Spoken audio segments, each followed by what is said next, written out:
Tuesday, and we've had a lot of wet weather preceding today and yesterday, but luckily Monday was reasonably dry after a wet start, and hopefully today will be okay. I've got some fairly big news regarding travel. It's definitely on again.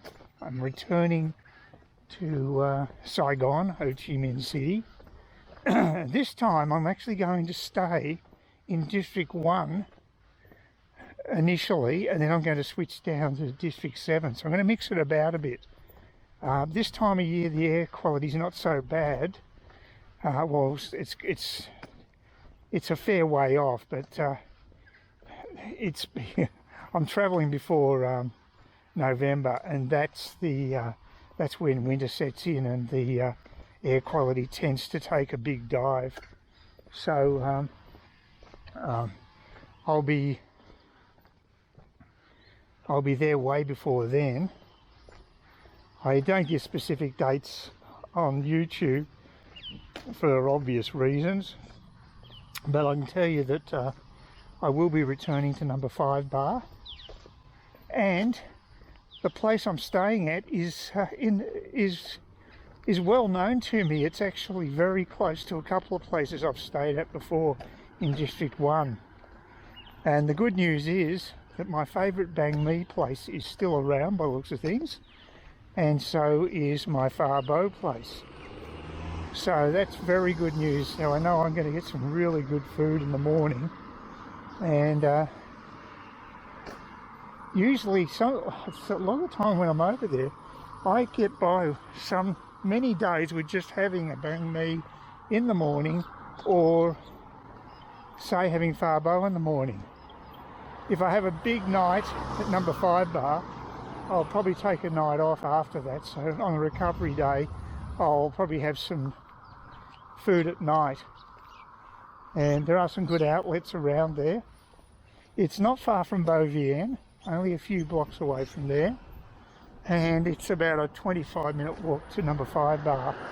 The interesting thing will be that I'll walk down the park, the linear park, towards Ben Thang railway station, which has been virtually finished now, I think, construction-wise, the underground station. So that's all landscape now. So it'll be interesting to see how it varies compared to what I've been used to for the last probably 5, maybe 5 or more years. It's taking a long time for the construction to be done, longer than it should in my opinion, but it looks as though there may be some action happening finally with their railways. They've got such bad pollution. I really think they need to get that up and running ASAP.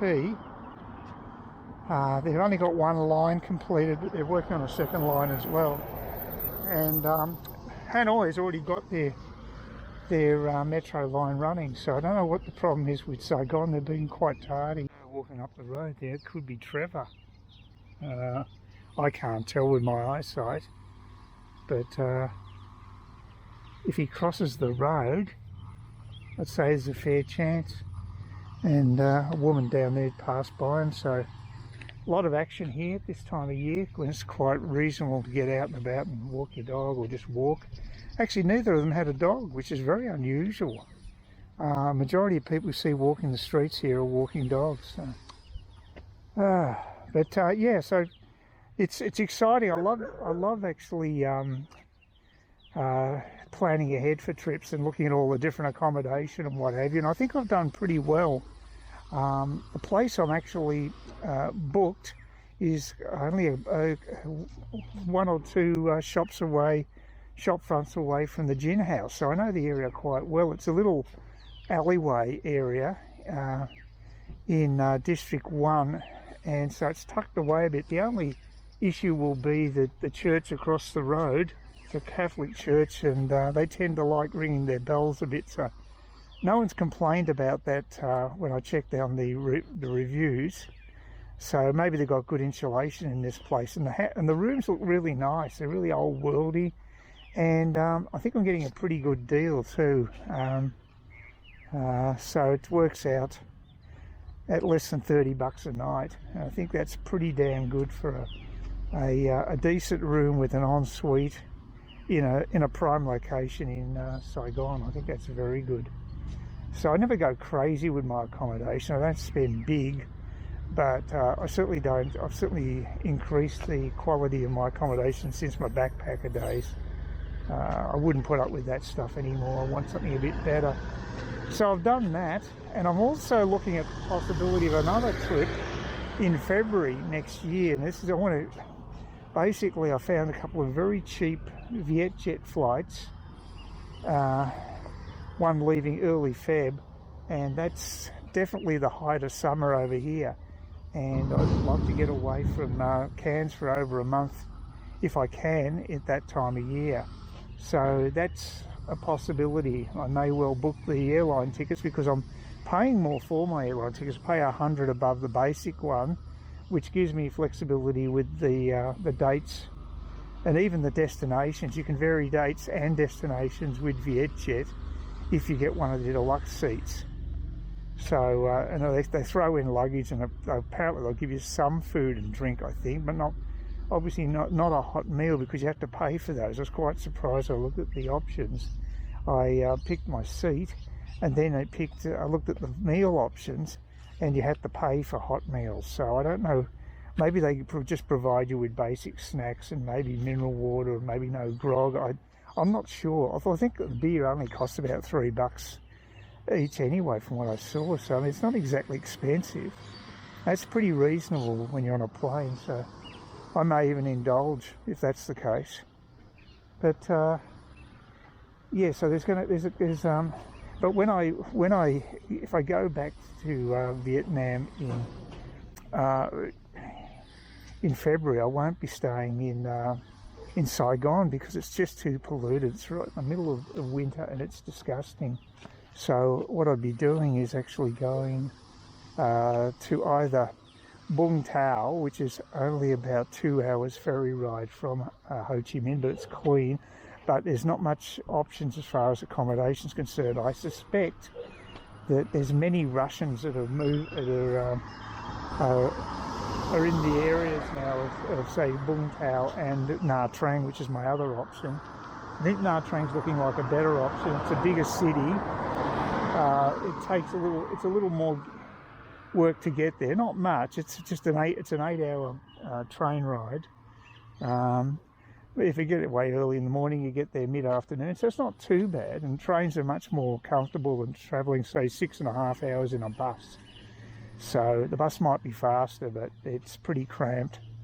So I'm looking at that as a definite possibility. I haven't done any booking on that yet, but I'm definitely got the dates already sorted out, and I've looked at accommodation, and in Nha Trang you definitely have more options when it comes to accommodation. The one I might go with is actually an Airbnb booking. I'm using booking.com primarily because one of the major advantages of booking.com is you can cancel your trips almost up to the date you're arriving. And I've used that function. I've used it on the last trip, and it saved me a lot of money when I had to cancel. So it's a big bonus for me. This one I'm going to roll the dice with one of the bookings. It'll become non-refundable about a week prior to me leaving, so I might just roll the dice there. Either that, or I can get travel insurance that includes cancellation. So we'll see. That is the other option too. So I looked at Allianz for travel insurance, and it wasn't too bad. But for the basic cover, it's about a little over $300. So I think you've got to have travel insurance to travel overseas. In the past, I've just used my credit card travel insurance, and I did get money back on that. But it is a bit of you have to have the money up front, which is a hassle. So it's better if you actually got proper travel insurance, so they'll pay the hospital bills, and all you got to do is pay your excess. So yeah, I think that's a good system. And I think I'll bump my excess up as well to get a lower rate. I think they had a $300 excess. I'm quite happy to bump it up to $500. Insurance, in my opinion, is for catastrophic events. If it's just a minor thing, well, I'm happy to pay for that.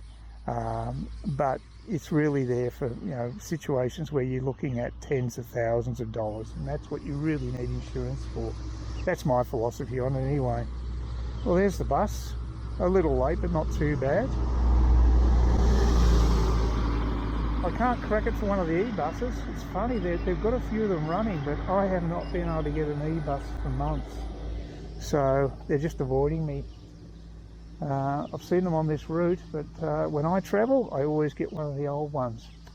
So there you go. So I think, let's have a look. Yeah, a little late. It's a little late, that bus, but not too bad. Pretty standard. It's a beautiful day anyway, and I'm feeling much better about things, having done this, having bitten the bullet and actually booked the airline flights and the accommodation. I haven't heard back from Vietjet about trying to get the cancelled trip, getting money back for that on medical grounds. I don't like my chances. They haven't even replied. I sent a message through to them on Friday, and I'm still waiting to hear back from them, but you just never know. Still, I've counted it. Basically, I'm not going to get that money back. It was about $450 worth that I've blown on that flight from Bali to Ho Chi Minh and back. But the one from Cairns to Bali was with Jetstar. That was over 600, and that's one I did get back. So that was the bigger of the two anyway. So I'm fairly happy about it. I mean, as far as the trip cancellation cost me, probably in the order about $550 all up. I got a couple of visas I didn't use, and $450 for the Vietjet flight. So it could have been a lot worse.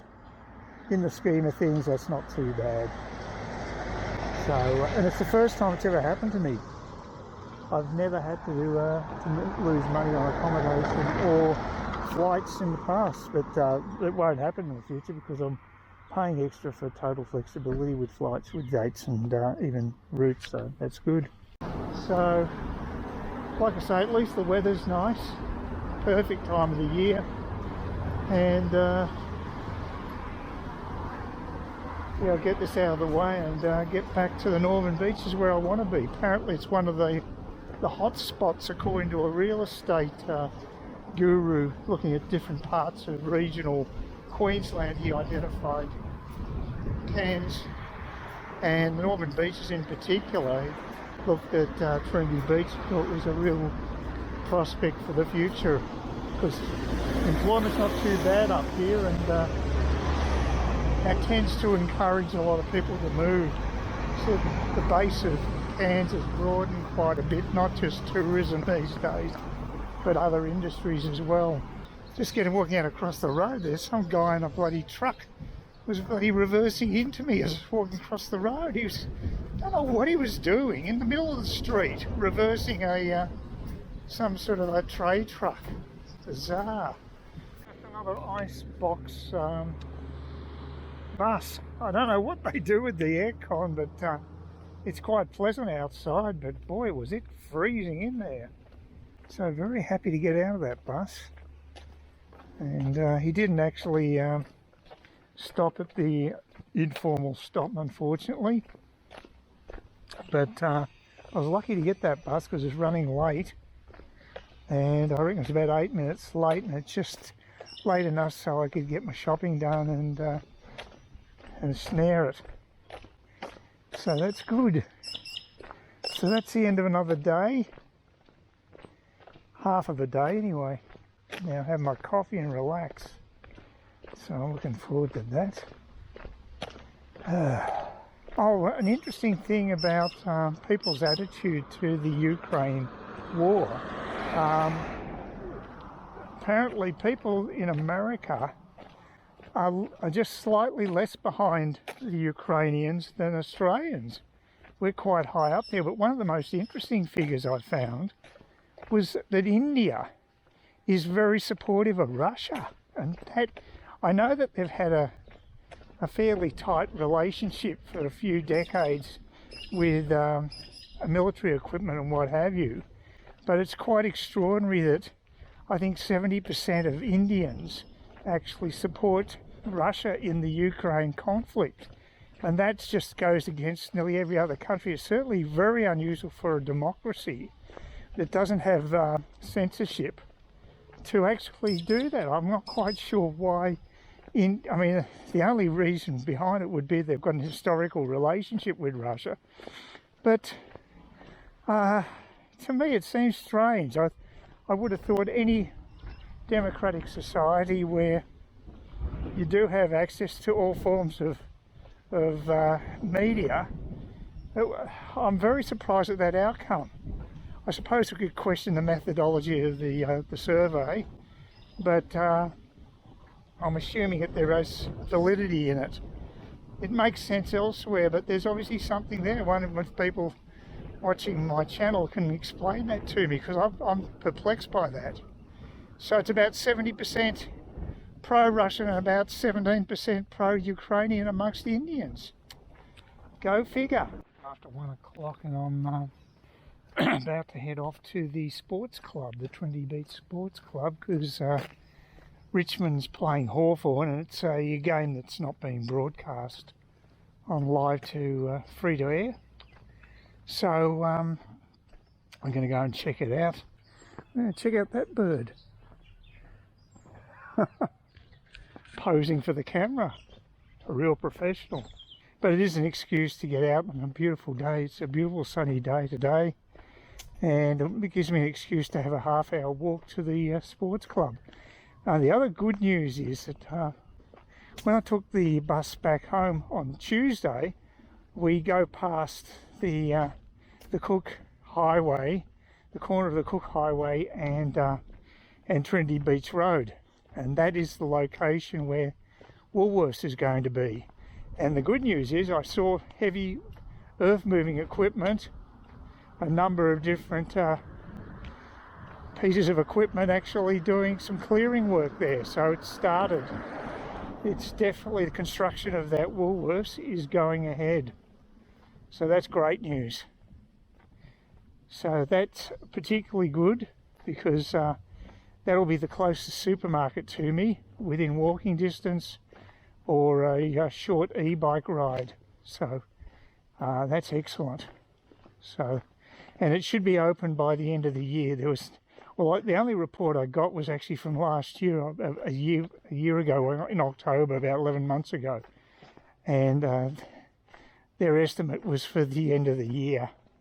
I think they can put those things up pretty fast. I mean, they make so many supermarkets are built. I guess they've got it down pat. So I think once they get moving, assuming they don't have too much bureaucracy to go through, they'll get it done. So that's good.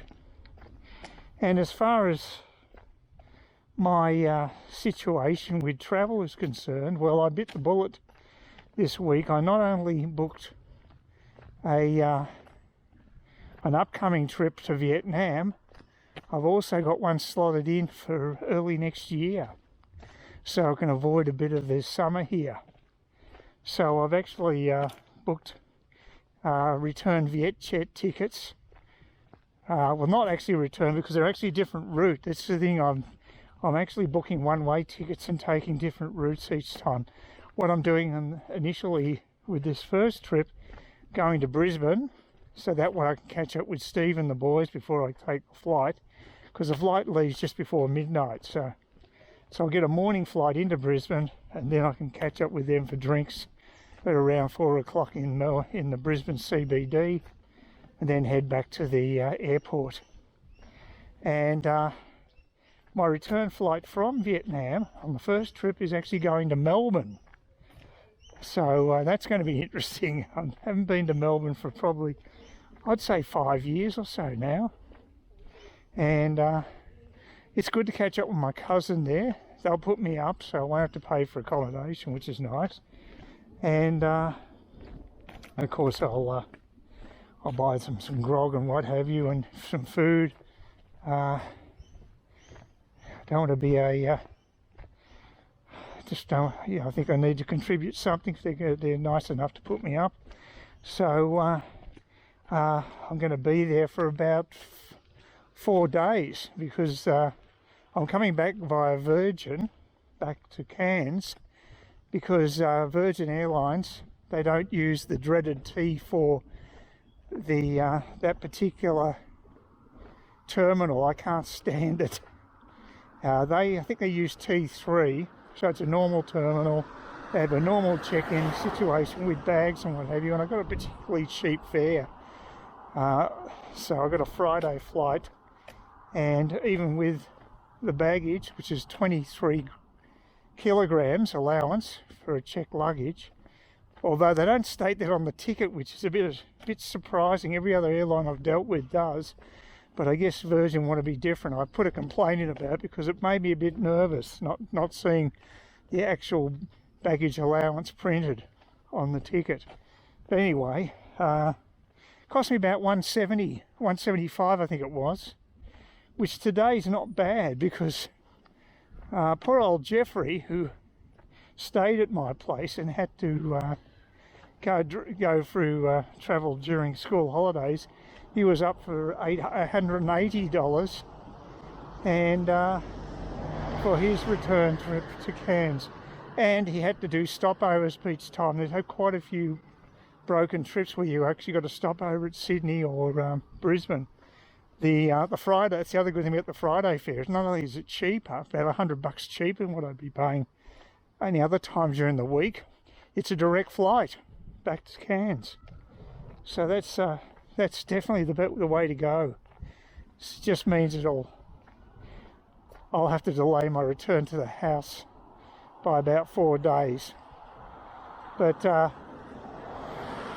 very rarely come to Melbourne anyway, and I do need to pick up some stuff as well that's been in storage forever that at my cousin's house. I'm sure they'll be happy to get rid of some of that crap. And with a 23 kilo allowance, I'll be able to fill up my my suitcase quite a bit and not worry about going over the limit, I'd say. So that's a good luxury. With the Vietjet flights, because I'm actually I've got a deluxe ticket, which is about $100 more than the standard ticket, I get a 40 kilo checked luggage allowance. So that's pretty damn generous. I won't use it, but if I want to buy a whole lot of knickknacks and stuff and bring them back to Melbourne, I can actually fill up the suitcase with stuff and not worry about the weight. So it's nice to know, I guess. So that's the first trip. And the second one, because I'll be travelling during the Vietnamese winter, I'm going to avoid being in Saigon most of the time because the air is foul and I've got respiratory issues, and the last thing I want is polluted air. So what I'm going to do is stay there a few days and then get myself a train ticket to Nha Trang, which is a coastal city. It's about an 8-hour train trip up the road, and I'll spend majority of my time there. Please consider subscribing to my channel if you think there's anything there of use to you or entertainment or whatever, and either do that or give me a thumbs up, or if you're feeling really energetic, do both. That'd be great.